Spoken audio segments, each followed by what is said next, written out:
నమస్తే అన్న, మీ పేరు? నా పేరు మొహమ్మద్ అబ్దుల్ ఖాదర్. అన్న, జూబ్లీహిల్స్లో బై ఎలక్షన్స్ వస్తున్నాయి కదా, ఈసారి ఏ పార్టీ వస్తుంది అనుకుంటున్నాను? ఈసారి ఇప్పుడైతే కరెక్ట్ చూడాలంటే రూలింగ్ పార్టీ రావాలి. రూలింగ్ పార్టీ వస్తే బ్యాలెన్స్ పనులు మొత్తం వస్తూ ఉంటాయి.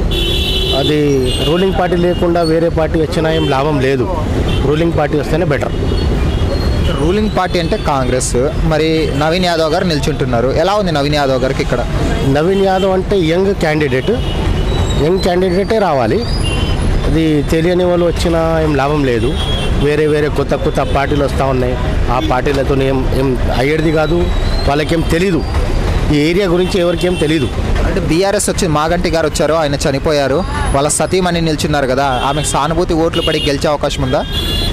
ఇప్పుడైతే తక్కువ ఉంది ఛాన్సెస్. ఎందుకంటే యంగ్ క్యాండిడేట్ కావాలా. బీఆర్ఎస్ గవర్నమెంట్ ఉంది. బీఆర్ఎస్ గవర్నమెంట్ ఏం చేసింది అంటే అందరికీ అది షాదీ ముబారక్ అది చెక్లే పంచింది. కాబట్టి వేరే పనులు అయితే ఏం లేదు.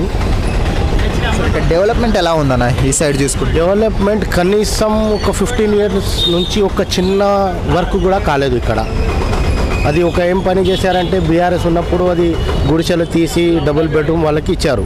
దాని తర్వాత ఏం పని లేదు. రోడ్ పనులు లేదు, డ్రైనేజ్ పనులు లేదు, ఏవి పనులు లేదు. ఇప్పుడు యంగ్ క్యాండిడేట్ రావాలా. కొత్త క్యాండిడేట్ వస్తే అతనికి తెలుసు, లోకల్ క్యాండిడేట్ ఉన్నది కాబట్టి అతనికి తెలుసు. ప్రతి గల్లీకి వస్తాడు, ప్రతి అందరికీ హెల్ప్ చేసేవాడు మనిషి ఉన్నాడు. రూలింగ్ గవర్నమెంటే రావాలి తప్పకుండా. కానీ బీఆర్ఎస్ 2 సార్లు ఇక్కడ గెలిచింది, కానీ వాళ్ళ అడ్డాలో ఈసారి కాంగ్రెస్ వస్తుందని మీరు భావిస్తున్నారా? యాక్చువల్లీ ఇది కాంగ్రెస్ అడ్డా. ఇది కాంగ్రెస్ది అడ్డా.